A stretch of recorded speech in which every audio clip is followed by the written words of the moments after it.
now I'm going to kick it to the other Joshes to let them debate it out. Where am I looking? You're talking, you're both talking, I can go here too. What type of Josh is this again?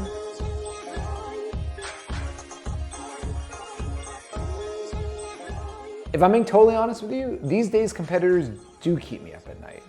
Not because I don't think we can win, but because we are finally, for the first time, running the same race as other companies. We're working towards the same prize. But what is the prize? It's not a new idea, but an old one. You tell your computer what you're trying to do, and it goes to do it for you. Up until now, this concept was relegated to sci-fi movies, and some tools that were really exciting at the time, but are now basically ways to set timers while you cook. Alexa, what do you do?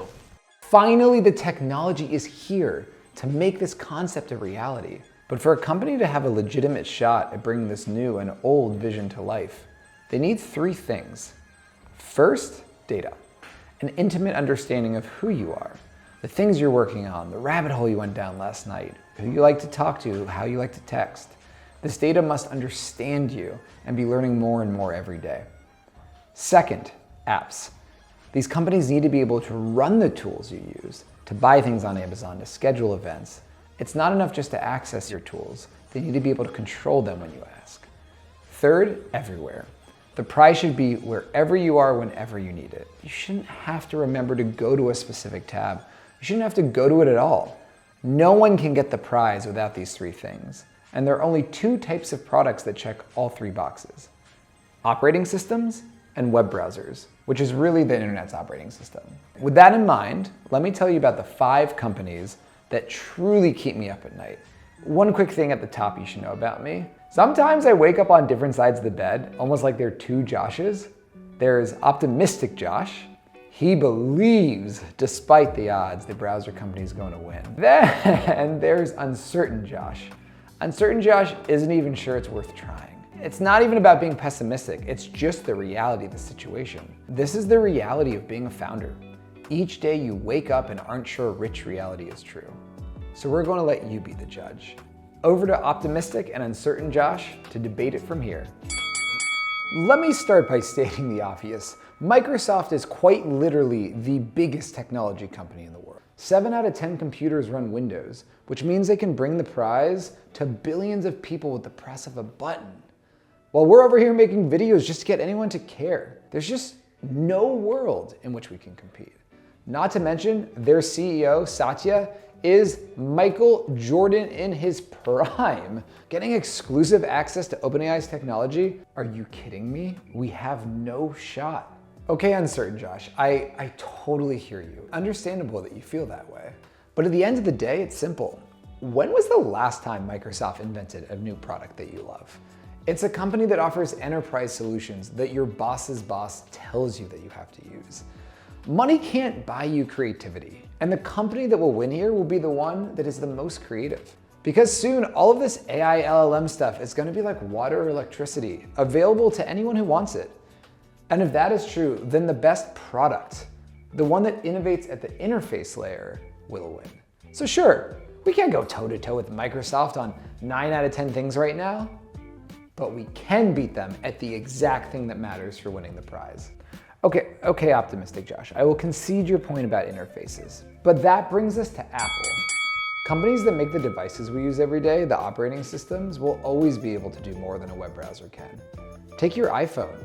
Sure, you may have the Arc Search app in the dock, but it'll never be as fast as just talking to Siri, even if we could get everyone to download it. Not to mention, they'll be able to take this prize and overnight put it in your pocket, on your desk, on your TV, in your car. Nobody else can come close to that. Okay, I will admit, Apple is good at a lot, but you know what they're bad at? The internet, the web, servers, everything that is so central to winning this prize. Have you tried to share an Apple Note with someone? Do you know how to get a PDF from your Mac to your iPhone with iCloud? This isn't just a thing you can slap on. Apple would have to totally redesign how Mac OS works in this new era. And if you look at your Mac desktop, it looks identical to when you were in middle school. And while it's widely known that Apple is behind on LLMs, I don't think people appreciate how far behind they are. We have it on good authority that this situation is about 10 times worse than you think. So look, I am endlessly inspired by Apple, and in the long run, they will catch up. We love Apple. But the point is there's a window, a big window, if someone moves quickly. I might regret saying this, but I genuinely don't even think about Google anymore. Okay, like seriously. When we were prepping for this video, I sent over my thoughts to the team about each of these companies, and I truly forgot to even share notes on Google. The story of web browsers is that someone has 60%, and then it just disappears. Remember Internet Explorer? So look, I am eternally grateful for everything that Google has done for the internet, and our company wouldn't exist without them, but they're just too attached to their cash cow, fighting competitors on multiple fronts, and their culture is in a bit of disarray right now. So I would honestly bet a lot of money that Google does not win this prize. Just one point here, I'm gonna keep this one brief. The browser company can't win if people don't download Arc, and no normal person wants a new web browser. Ask a random person on the street what browser they use, and they'll either say, "What are you talking about?" or Chrome. So no matter how stagnant the product is, its mere existence cripples our chances. Look, if you want to talk about the next generation, OpenAI is it. ChatGPT was a once-in-a-lifetime moment, such a brilliantly simple product, and on top of revolutionary technology. In fact, it has single-handedly catalyzed this industry shift and the prize we're all chasing. As soon as they realize they need to break out of being just a tab in your browser, it's clear they're the front runner to invent the future. Okay, uncertain Josh, you already said it. It's just a tab in your browser. And the prize needs your data, it needs your apps, it needs to be with you everywhere you go. So it's not only that OpenAI doesn't have all of these, they have none, zero. The future will not run through a tab no matter how great ChatGPT is. And at the end of the day, OpenAI is a brilliant research organization. But again, the models, the miraculous invention, are gonna be like water and electricity soon. Interface innovation will win in the end. And 1 year later, ChatGPT is just a box on a page still. Okay, optimistic Josh. Even if I concede everything you've said, you gotta admit that those big companies aren't who you and I are really worried about. They aren't? No, in fact, the companies we're really competing with are barely even companies today. They're still just people with ideas about to join the starting line in a garage somewhere. Picture it, 3 founders with a radical new idea designed from the ground up specifically for this moment. They can move faster, more courageously, and they're building towards the prize today, not the one we started chasing 4 years ago. Whether that's a new device or a new type of operating system built on top of today's browser technology.